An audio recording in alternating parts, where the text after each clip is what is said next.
Hello, my name is Samira Salem, and I'd like to thank you for joining today's webinar presentation, Racial Inequity in Voting, Past, Present, and How to Protect and Promote Voting This Year. We're thrilled to have Dana Schultz, the Executive Director of Wisconsin Voices, a statewide network of over 60 nonpartisan civic engagements that leverage their collective power to mobilize and empower people, particularly those who make up the emerging American majority. With just over 2 weeks left until the presidential election, we thought it would be important to take a moment to talk about racial inequity and voting in Wisconsin, the history, and what we can do to protect the vote now and in the future. This is an incredibly busy time for Dana and her colleagues working to mobilize the vote and provide people with accurate information about their voting rights. So thanks again, Dana, for joining us.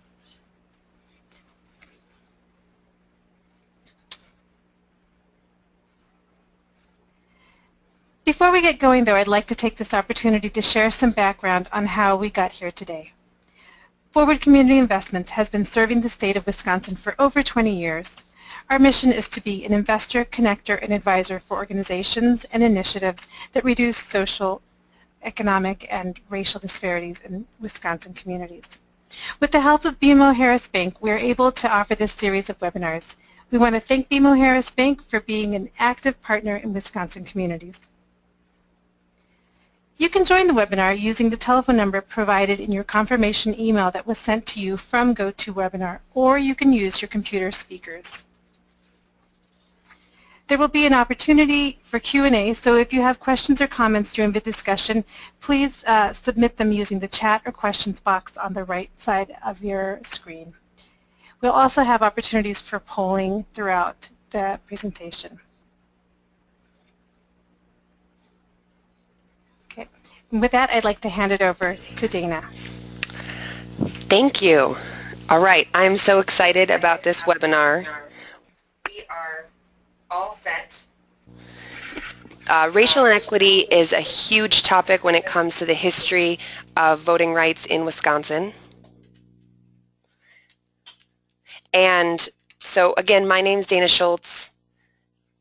We are ready to go here. So thanks to Forward Community Investments. Again, here's my email. You can look at wisconsinvoices.org, and this is the way to contact me. I'll bring that up again at the end. But before we get started, just want to go through the agenda. So I'll talk a little bit about who Wisconsin Voices is and what we do. Go into a brief history, even though there's really a wealth of history in terms of the fight for voting rights, the fight for the franchise for different groups of people that continues today. And then how do we deal with the challenges that are in front of individuals and entire communities when it comes to voting rights with new laws and changing laws, questions and confusion. We want to leave today with a lot of clarity on some do's and some don'ts and some tips and tricks for you yourself, as well as you, whatever kind of organization or firm you might be a part of, to be able to advocate and help people make sure their voice is heard this November. And then we'll have some resources to share, both literally shareables on digital media, as well as deeper things to read about and think about for yourself. And then we, of course, will talk about what happens after the election, how we exercise our power of voting, but also need to advocate for the democracy that we really need. So just really quickly about me, I'm from northern Wisconsin. I grew up on a dairy farm, and I remember going into the little town hall with my mom voting when I was young, and just that feeling when I was able to vote my first time at UW-Milwaukee, where I went to college and played basketball, and that feeling of not just being a student, but really a citizen. And a woman that works with Wisconsin Voices, she once described voting to me as, voting is our dignity as citizens. And I think about that a lot as we go into and talk about the winding path and history of voting rights in Wisconsin and around this country. So a little bit about Wisconsin Voices. We are a backbone organization for collective impact. For those of you who know that kind of definition of the work, we have about 54 nonpartisan nonprofits who are partners of Wisconsin Voices. some of them you'll see here. They're in the business of really winning on progressive issues, whether it be fighting for healthcare access or sensible gun laws or expunging records of people with a background. And we are in the business of bringing those groups together to have a common agenda around increasing participation and the voice of what's called the New American Majority. So that's young people, people under 34, communities of color, and unmarried women. And so that a New American Majority makes up 51% of Wisconsin's eligible voters, but only 41% of people who are actually registered. So their voice is not heard at the levels that they could be. And we really believe that having more young people and more communities of color and unmarried women consistently heard and consistently paid attention to when it comes to the ballot box and after, that would really transform our state for the better. So we align activity around voter engagement. We bring in resources. We have data and communications resources. If you want to know more about being a partner of Wisconsin Voices, be happy to talk and grab a coffee sometime. I live in Wisconsin. I'm in Madison and Milwaukee all the time. So a little bit more about us. On the right here, Our Democracy 2020, I'll talk a bit. That's our program to really advocate for the kind of laws that we want, not only voting rights, but drawing voting maps and having a legal strategy and a communication strategy of how we get that done together. And then we work on protecting the election. So we do a lot of work around poll worker and poll observers to make sure at the polls all things are going well, and if there's any issues or problems, we have a way to elevate that and make sure we get a lawyer out on that. So I'll talk more about those resources as the election's coming up. And then Engage Wisconsin, that's what we call our program, where we coordinate around the tips and tricks and the door knocking and the mailings, the things that really get people to have a really clear plan to go vote and to do it in a massive scale. So we also think about our work in terms of buckets, a year-round cycle of voter engagement and then civic engagement. So if you look at these buckets, you might be saying, hey, our organization or our group does some of these, maybe one or two of these things, but not all of them, and that's okay. So our organizations help coordinate this in a year-round cycle. We're digging in on GOTV, that's Get Out the Vote, and voter protection, but we want to make sure it doesn't end there. And we are building year-round capacities to strengthen organizations' ability to really have that voice go further. So if someone votes, it also means something, and maybe they're able to take a next step and be more involved to advocate for the kind of community they want. Okay, so a little bit about, we'll go into the history of voter suppression and definitely racial inequities that we've seen throughout our nation's history, and some of the things that we're dealing with today.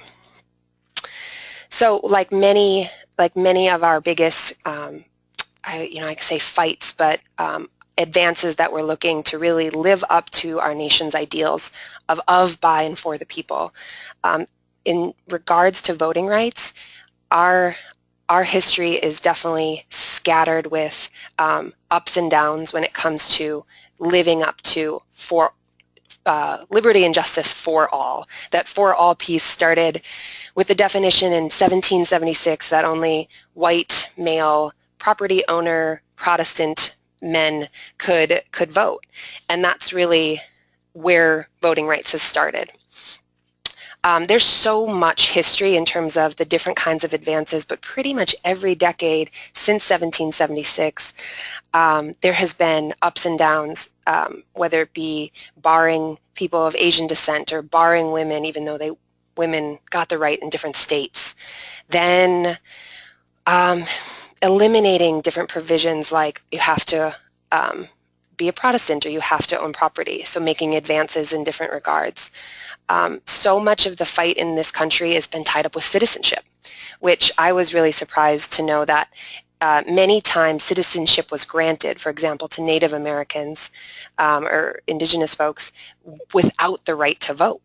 And it was another additional campaign and fight to make sure that that right to vote was part of being a citizen.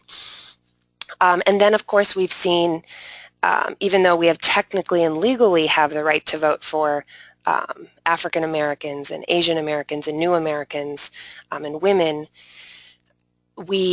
then there was new laws that were put in place around just barriers to intimidate or prevent or stop in different ways, like poll taxes, grandfather tests, literacy tests. We're going to talk a little bit about kind of the new Jim Crow when it comes to voting rights and what we have in place today. And then we all know a little bit about the civil rights era that was really rooted in the fight for Black folks in this country to have access to the franchise. And one thing in particular, and then I'll have a poll co-op, 1965 was a really important, there's many voting rights and civil rights policies that were passed because of this era that continue today. So a question is the Voting Rights Act that was passed in 1965, is that still in effect? Yes or no? Polling is open.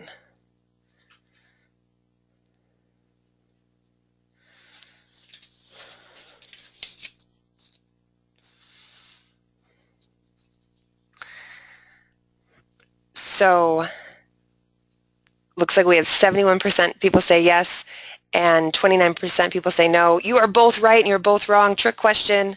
No, the Voting Rights Act was continuing to be reinforced, but in 2013, voters in 15 states lost the protection under Section 5 of the VRA. This actually impacts Wisconsin quite a bit. The big case was Shelby County versus Holder. And the Voting Rights Act is so important because it really has the key tools in it to prevent discrimination in voting. It was passed after to really address the poll taxes and the literacy tests and the grandfather stuff that was going on in the 50s and 60s. The other thing, it also had a provision that ensured communities were notified of proposed voting changes and got input to the most directly affected communities. So the answer is a big chunk of that got overturned and still is not been upheld by Congress. So if you, everyone's got a congressperson they can call and make sure that we get the VRA, the Voting Rights Act, actually continue to support, because it really is the biggest provision that prevents discrimination in voting and doesn't allow different states and local localities to have different things that they put in place that actually we find has an impact and frankly an intent of discriminating against groups of people. I'll talk more about some of those right now.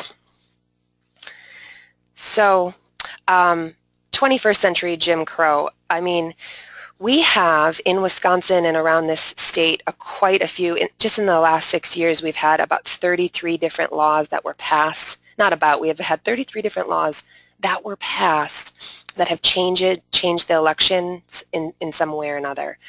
So I can go through with some of these, and I don't want to go through all of them, but the big thing that's important is it's important we know about these laws, but in this time of voting and really encouraging people to actually go and have their voice heard, and it's an exercise of power for their community, it's important we don't get bogged down by them.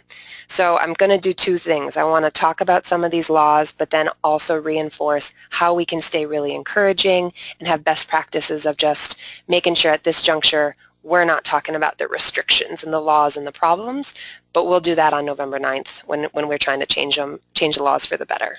So just want to make that really clear. So then the biggest thing that we talk about is this photo ID law. It's been up and down a roller coaster fight and in the legal courts, but it is the law of the land. You need to show a Wisconsin photo ID in order to vote. So there's particular laws.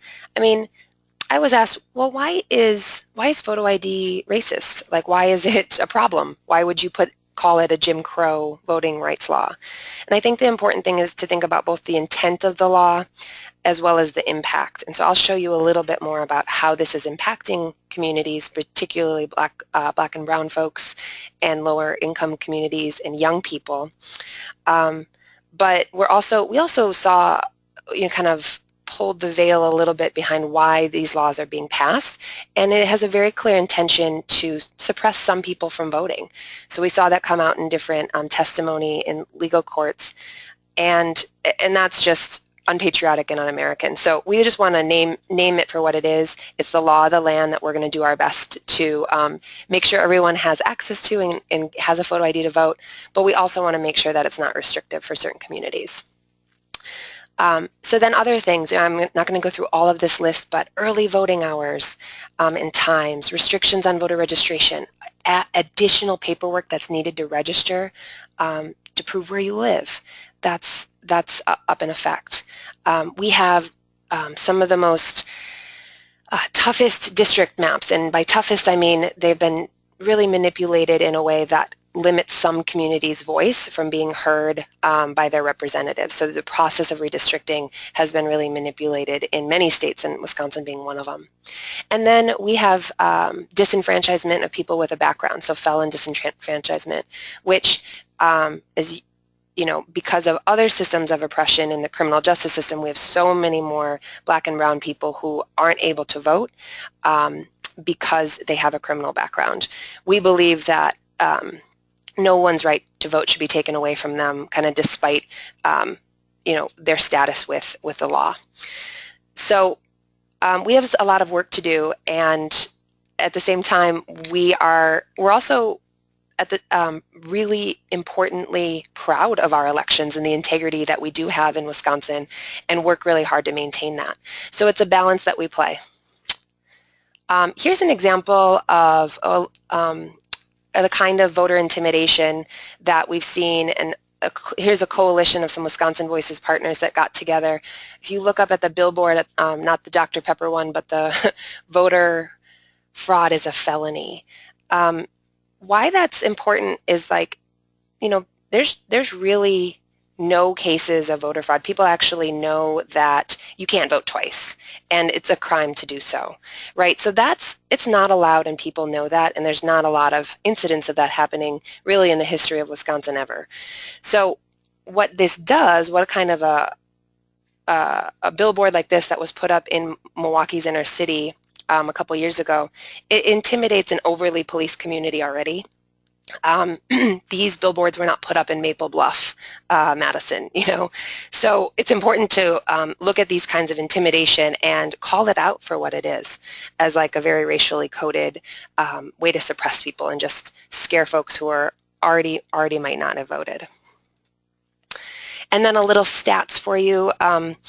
This year we compared the results of the city of Milwaukee, where it has the highest density of people of color and lower income voters, to the rest of the state, and we've seen the impacts of new voting laws on the city of Milwaukee since 2008. So if you look at the stats below, after proof of residency, which made it really, you had to bring up proof of residence, prove where you live, the city of Milwaukee lagged behind the state 4%, as doubled from the previous presidential primary.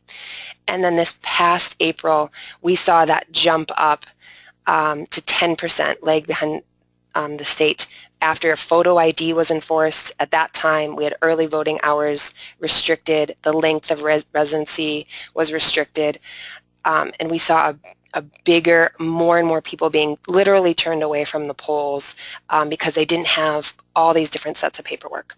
So the good news is we now have so many more voting hours because we had a really successful lawsuit where if you live in Madison or Milwaukee, there's multiple places to vote, the hours are opened, and the length of residency, you only have to live at your current spot for 10 days before the election to vote. So all of these things, they might seem kind of wonky and small, but they really affect communities that are either moving a lot or don't have necessarily stable housing, or don't have access to continual resources and documents. So the documents are really a big part of suppression.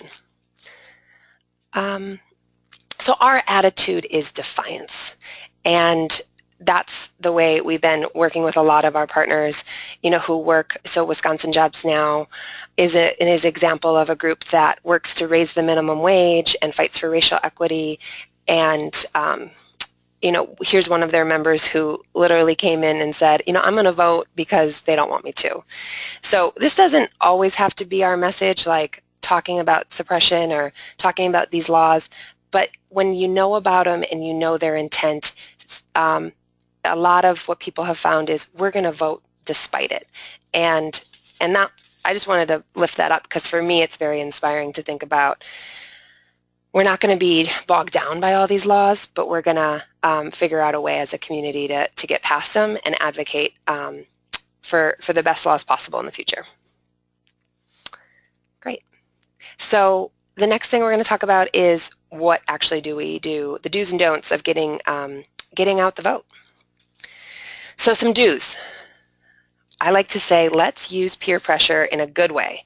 We always like to think of peer pressure as kind of a negative thing, but frankly, cognitive science and social scientists that study messages about just behavior, we find that messages around, hey, everybody's voting or your neighbors are voting is actually a really meaningful way to, maybe it's at your workplace. Our whole workplace is going out to vote.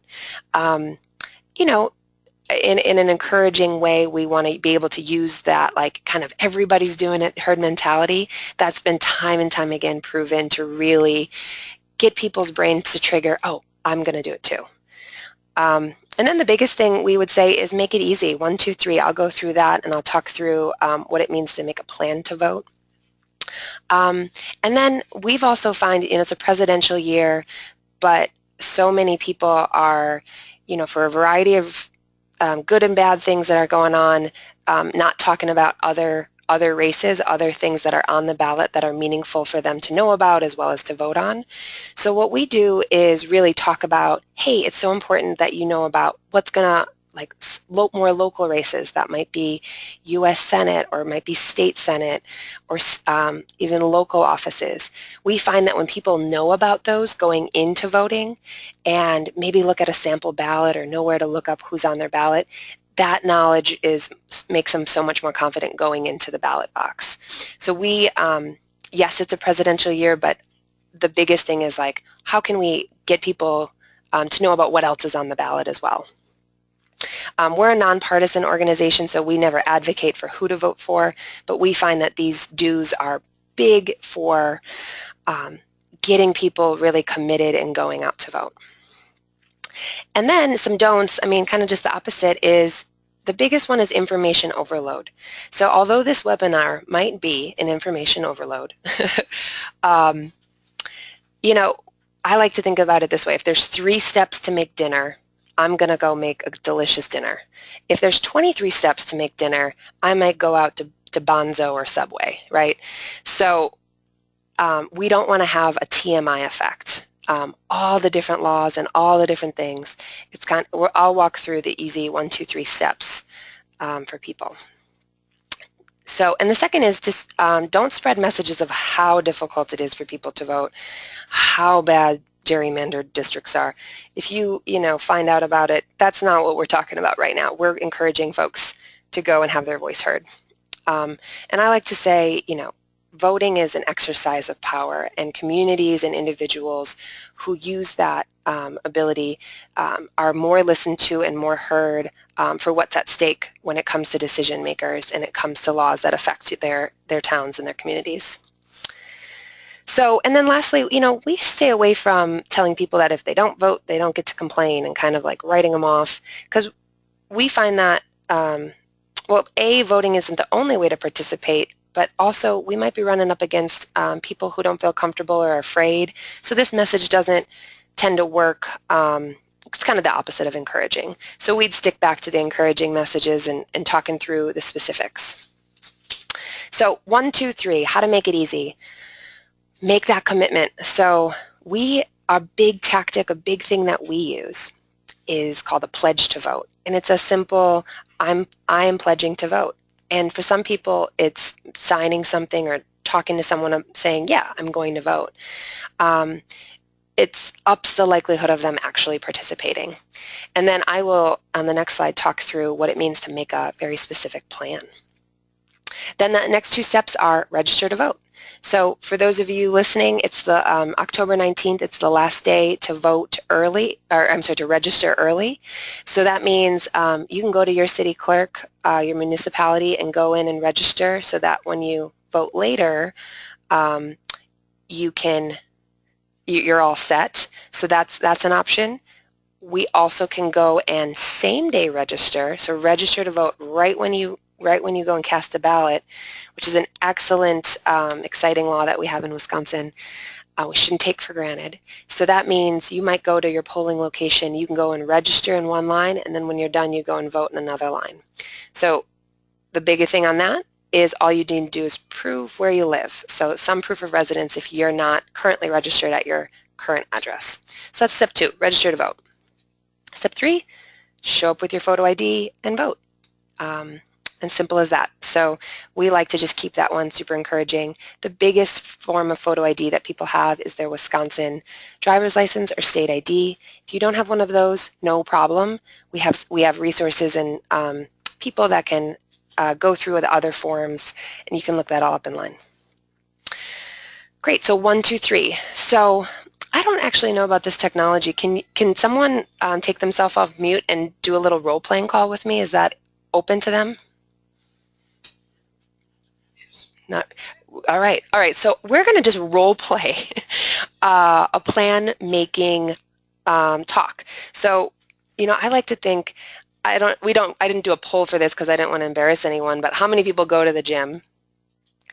You probably don't go to a gym if you don't have a plan to go to the gym. If you don't have a membership, if you didn't pack your bag, if you didn't say, yeah, I'm going to go before work or after or during my lunch hour or whatever it is. So it's the same as voting. People don't miraculously show up on a treadmill, so they don't miraculously show up and at the voting booth. So a big best practice is actually walking through a tangible plan to vote conversation. So say I'm calling someone up and I say, Hi, how you doing? I'm great. Thanks for pledging to vote and filling out this pledge to vote card. Do you know what day you're going to vote, early vote or on election day? I think I'm going to be voting on election day. Our office is actually giving us 4 hours to go and vote and help out. So that's so excellent. So are you planning on going during work, take advantage of that? Absolutely. Okay, and do you know where your polling location is? Yes, I do. Okay. Is that a drive or a walk from your office? Actually, it is fairly close to my house, and we'll probably bike there that morning if we're not, if we're feeling it, and otherwise we'll just, drive there. It's about, I don't know, 3/4 of a mile. Okay. Not too far. So check the weather. You might be a rugged biker in November 8th, but that sounds excellent. And then it sounds like you have a very specific plan that you're going to bike there before work? Yeah. Okay. All right. Well, that sounds great. We'll follow up with you after the election to see how your voting experience went and, make sure you had your voice heard. Wonderful. And I should probably add that we're also planning on taking our daughter with us. She's 8 years old, and just so she can be a part of it because she's excited. That's so excellent. Start them young. Yep. Great. Thank you so much. So that was an example of a role-playing, plan-making talk that we have kind of on the phone to follow up with people or in person. So just the psychology of it is people don't do things unless they have a plan to do things. And so it's very much the case for voting. So I talked to someone the other day and they were, they forgot that they're not going to leave they're not going to be able to leave that day because they're going to be out of town, and they totally forgot. So I had them check their schedule, and she was going to switch then from voting on election day to doing early vote after she made more of a specific plan, which I'm so glad about because otherwise she wouldn't have been able to vote after she got back from her trip. So it's that kind of thing that's a very clear best practice. So next, we're going to talk about resources to share, and I will actually pull up the second poll. It's a true or false on what's going on right now. So true or false, do you need your current address is needed on your photo ID to work to vote? True or false?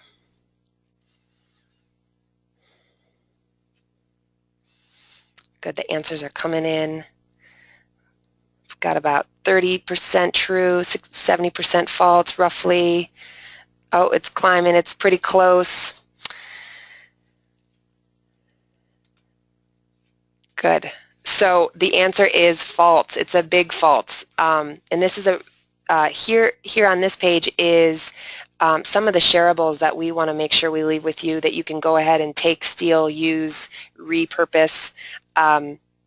If you look at the middle box on the top, in Wisconsin, the address on your photo ID does not have to match the address where you're registered to vote. This is probably the #1 most common question and confusion that we have around photo ID. So we just want to reassure people, your current address is what you're needed to register. So to register, you prove where you live. To vote, you prove who you are. So that's the photo ID. So it does not need to match your current address. I know mine doesn't match, right? And I've lived in my house for 2 years. So that's a really important thing. Here's some examples of other resources that I just want to go one by one with you all on, and happy to take any questions. So starting at the top left, if you don't have a photo ID to vote, so there are people that, out of state or didn't have a license or for whatever reason just aren't sure about it. We have local resources and people who are at the on the other side of these phone lines that are just ready to take someone to the DMV or walk them through what they need, make sure that they advocate and get that photo ID, whatever is needed. So for most people, you probably have what you need, but there are some folks that actually got to go and get it cleared up or get that updated ID. So again, we say no problem, we got your back. Just call one of these numbers and they'll get back to you. And then as you see up in the top right, in Wisconsin, you have the right to leave work to vote. So this is kind of an empowering little tidbit that your employer does have to give you some time off, up to 3 hours, and that time is protected. So it's the law. People sometimes feel really good about that. Give them an advance notice. But this is a fun shareable. It's, again, something to think about in terms of that plan making. Oh, am I going to leave work or am I going to go before or after? And then on the bottom left here, so if you can vote if you have a felony conviction, but you're off of paper or parole. So a lot of people we talk to, they say, hey, we can't vote. We gotta, we've been in prison, and then we ask, if you completed your sentence and you're no longer in supervision, paper parole, then you can vote. And we get a lot of big, wide eyes of saying, wow, I didn't know that, and just reassuring that is currently the law. And then lastly, this 866-R-VOTE, that's our election protection number. So that's live right now. You can call it right now if there's any questions or issues you have or you see at a polling location. We want to encourage everyone to use this number. We have a great team of people that are able to answer any questions, or maybe it's a long line and we want to see if we can send folks and help out. Or maybe you got turned away or someone got turned away because they said their address did need to match their photo ID, which we learned here is false. So sometimes some of the poll workers might be confused, and we want to just clear that up.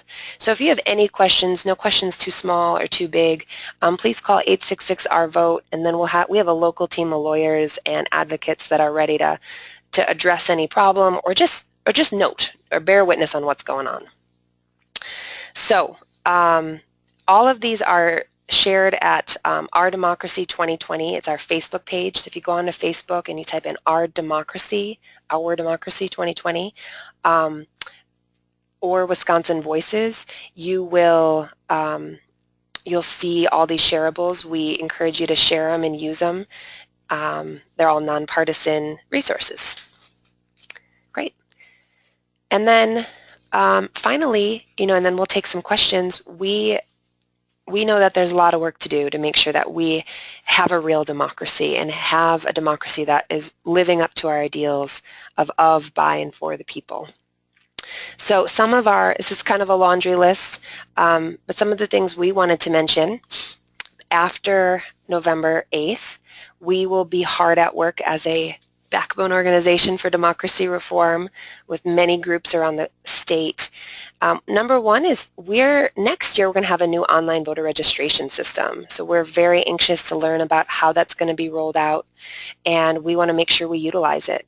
So we think nonprofits and classrooms, different libraries and places will be a great vehicle to administer the new system once it's rolled out. We love to do a webinar and offer that up to you all about how online voter registration is going to roll out and how we can use it once it comes about sometime in the spring, so we don't have the exact date. And then a few the next things just to look at, we really are seeing that the student population needs special attention with the administration of photo ID.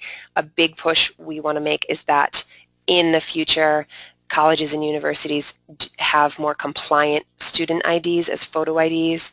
So that's something we got to work on because we're seeing it as an issue right now. Many universities and colleges don't have a compliant ID like baked into their system. And then, like I said before, same-day registration.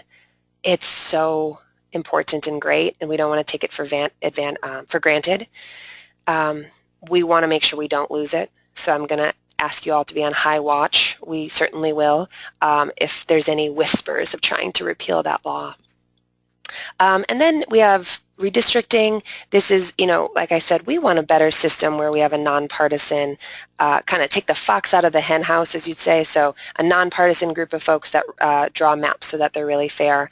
That's something we're advocating for. Other states like Iowa have it and think it's a best practice. We want to fill court vacancies that are open that are really important on the judicial system. And then finally, or I guess not finally, but we have more work to do to make sure in Wisconsin we have over 60 people who don't have the right to vote, who are out of prison but are on paper or parole, and we don't think that's right. So other states are making sure we have felon re-enfranchisement, and we want to be one of those states as well. We think in terms of a racial equity and voting rights, this is just a really important piece. And then finally, just supporting organizations that are on the ground and doing the work between election cycles. That might be you. So we know that voter engagement is really important, and one of our jobs is to figure out how nonprofits and different organizations can work it in and integrate civic engagement and talking about what it means to be a citizen and active and have your voice heard as part of what they do. So on our resource page that we have a PDF that talks through, if you're kind of nervous or curious, we have what it looks like for nonprofits to be involved in civic engagement, mostly why it's so important. And then I encourage you to give us a call if you are extra curious about what this could look like for your organization. We think, in particular, nonprofits getting more involved will help create a more representative electorate because of the people that we tend to serve. Whatever the constituency is, nonprofits tend to work with more unlikely voters or non-voters. So it gives us an opportunity. And then just really quickly, I wanted to show you kind of our Democracy 2020 Coalition. We like to break down different buckets of work when it comes to the democracy we want and to revitalize it so that we have freedom and justice for all. And so here's some of the buckets. The way this works is Wisconsin Voices convenes multiple groups, whether they're very involved in voting rights or re-enfranchisement or just are kind of signed on because they support it. We align activity. We have a legislative agenda. We have a legal strategy, and then we figure out good ways to talk about it, because sometimes, I used to hear redistricting and my eyes kind of glazed over because like, what the heck does that mean? But we know how important it is for people's voice to be heard. So I just wanted to give you a snapshot of kind of our democracy advocacy coalition and how we like to think about it. So if you might be wondering, geez, I want to get involved, but I don't know if I can totally sign on our organization or myself, one really great way to do it is to sign up for our text message program. You'll get only about 2 text messages a month. So I would love everyone to pull out their phones. You're probably on them. And text the word vote to 864-237. You'll get updates on early voting changes and updates on, how to look up your polling location, things that you could pass on to your coworkers or your friends or your family, or someone you don't know if they're a voter. So just a nonpartisan updates on voting, but also how to advocate in the future. So I'd love you all to sign up right now. I'll give you one more second. Okay, good. And then finally, and we'd love to take some questions, we wanted to just make sure you had access to some of the pieces that I referenced today. One is a really great voting history of voting rights, has a lot more information than I was able to give today. And then a great website, voter registration and what's on the ballot. So myvote.wi.gov. Go to that right now. You can type in your address. You can see what's on your ballot. You can see if you're registered or not yet. You can find out where your polling location is. So it's a really good one to get people kind of just that extra knowledge so they feel good about voting.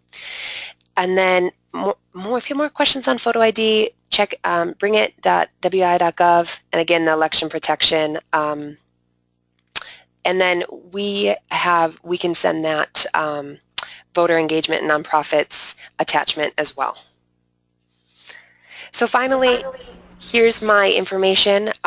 We'd love to open it up. Great. Thanks so much, Dana. A lot of really, I think, great information, and it has spurred some questions, and please feel free to send in more questions through the question function or the chat function as we're talking here. But I've got a few.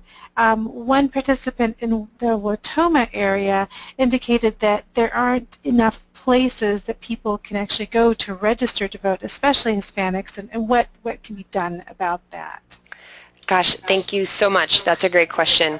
So one thing I didn't mention is so many of the laws around registration and early vote are really up to the local clerk.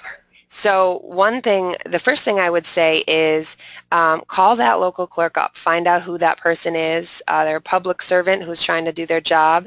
The biggest thing that we would advocate just right off the bat is meet with them and call them up. I mean, I'm sure they're very busy right now, but long term and kind of after this November 8th, it would be great to say, hey, we really see this as a need in our community.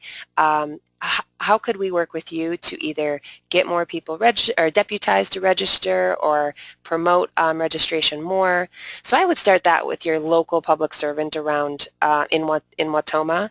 I would say the other thing is please sign up for our text messages, because we're going to have more information on the new registration system that will start next spring. We can't promise it's going to be a perfect system, but we think it'll really open up the opportunity for more people to get registered. Just all they need is access to a computer, and we can talk about ways that libraries and other resources can be a great place to do that. So then you don't have to be deputized to register someone else. You just have to help get them to that registration site and help complete it. So that's going to be starting next year. We really hope that we can implement a really successful online registration system, and so that more communities are able to register early and have that really solid. So that's a great question. Wonderful. Another question we received was about having resources such as the text option and some of the other resources, including what you talked about today, available in Spanish and maybe other languages. Do you know if there are some sites or organizations or resources in particular that provide this kind of information to communities that don't speak English or that's not their first language? Yes. Thank you. So In particular, if you have questions around Spanish language or Hmong, we work with different partners who are either translating some of our products or our resources, or we have access, and some of them are already translated on either on our website or the state's website. But in particular, I'd love to be in contact with you around Hmong or Spanish translation. I would say on the photo ID question, the two numbers that I gave on the hotline are both of them at Vote Riders and Citizen Action are really ready to navigate language barriers, whether it be at the DMV or with materials. So that in particular is a resource that I know we have. Yeah, and I would say please reach out on the particulars. I kind of don't have a whole list in front of me, but we definitely have partners as well as some things translated in both Spanish and Hmong. Great, thank you. Another question that came in is, what are some of the key changes that your organization believes need to happen in order to promote equity in voting? Great. One of the big ones is, well, I really believe photo ID needs to go away. People don't need that extra barrier, and in fact, we found that Latino folks are most intimidated and impacted by photo ID of the communities of color, and so that's one. We think that's going back and forth in the courts, and I think that it's unconstitutional. It's going too far. So we're going to see how that plays out. The second one is we need automatic and portable registration. So there's no reason that we need so many hoops and barriers to register.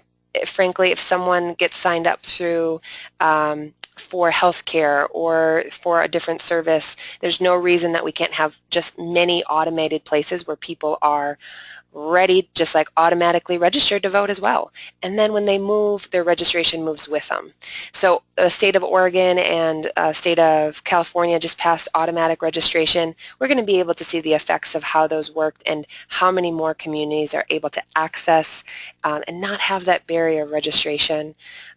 So I'd say those two things. And the third one is making sure we don't take away the right to vote with people with a background. I think it's our fundamental freedom that shouldn't be taken away, period. So I'd say those three things. Okay, we're getting more questions, so thank you everyone for your participation and your thoughtful questions here.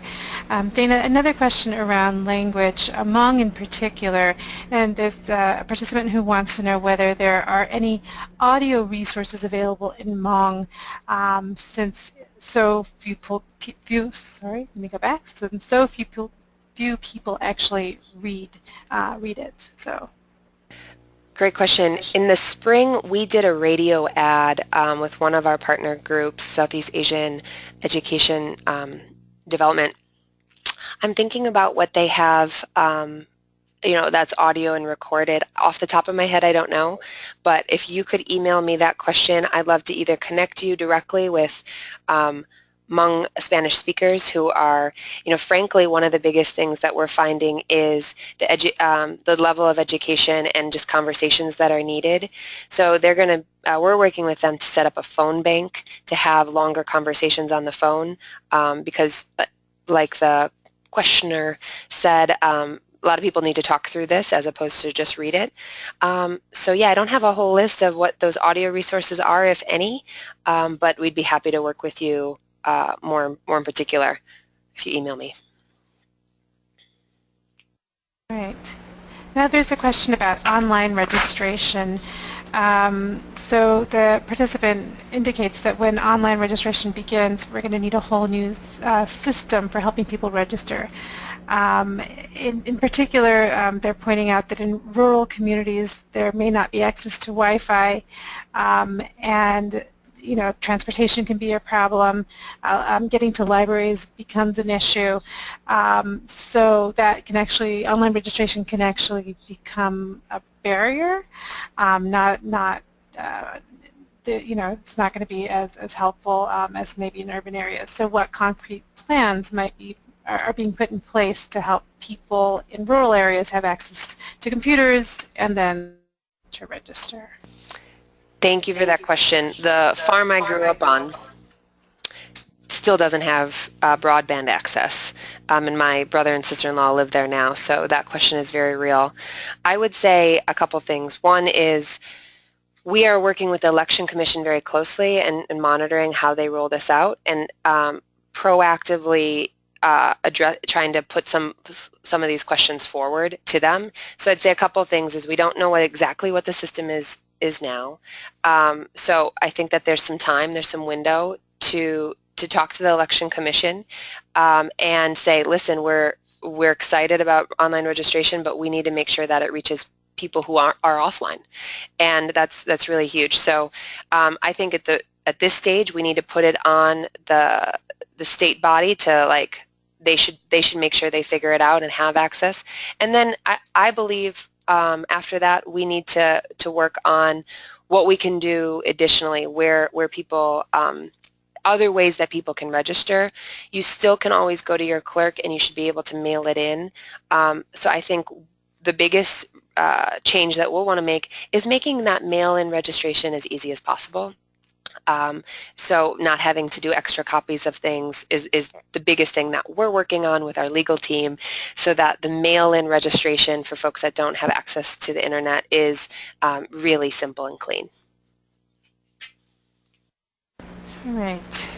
We have another question. We might have time for one more, but we are starting to run against the clock. So let's give this one a try and see where we land. What specific things can nonprofits do in the next 2 weeks and beyond? Cool. Great question. I think the number one thing is make sure you encourage, have a culture of voting at your organization and with your clients. So think about ways that you can communicate that and set an example. I hear, for example, Forward Community Investments is having either the day off or making sure that people have access to plenty of time to go vote. So I'd say, set that as a model from the top on down, and see how far you can have that communicated to your clients or people you work with, or maybe coalition partners. Again, there's how can you be positive around the peer pressure?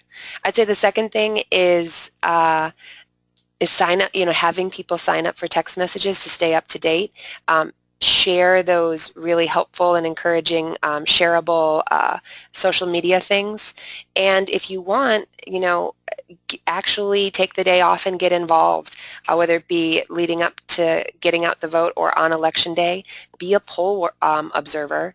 That's a great way for you to be really active. The League of Women Voters is still recruiting, and they'll do a training on what that means and assign you a great place, so that you're just more invested as a person, and then you can take that back to your organization.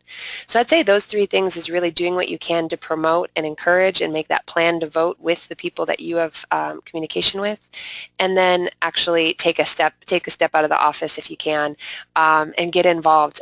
You can email me if you want to do that. I can send out the poll observer information is one simple and great way anywhere in the state that you can get out and be at a polling location. Of course, after you vote yourself. Wonderful. Thank you so much for all of that really great, rich information. I think no matter how many times you might hear bits and pieces of it, it's just great to hear it again. And there was a lot of new, I think, very thought-provoking information that you provided about the history and sort of the ongoing challenges. So thank you very much for that. So I encourage all of you to vote and do what you can to encourage your networks to do so. As Dana said, please check out some of the resources that Dana shared and take a look at wisconsinvoices.org. As with all of our webinars, the recordings are going to be available for playback on our website. We'll also share all of the resources that Dana shared with us. We'll have that posted on our website, and I think there are a couple more that she mentioned that were not on the slide, so we'll make sure to capture those and share those all with you. One final note, when you close your browser from this session, you will be directed to a very concise questionnaire to evaluate the webinar today. And your input is very, very valuable to us. It really helps us to evaluate the types of topics that we're offering to make sure that they're of interest to you and to improve the effectiveness of our webinars as we move forward. So thanks again to BMO Harris for making this important learning opportunity available. Do good fearlessly. Go out and vote.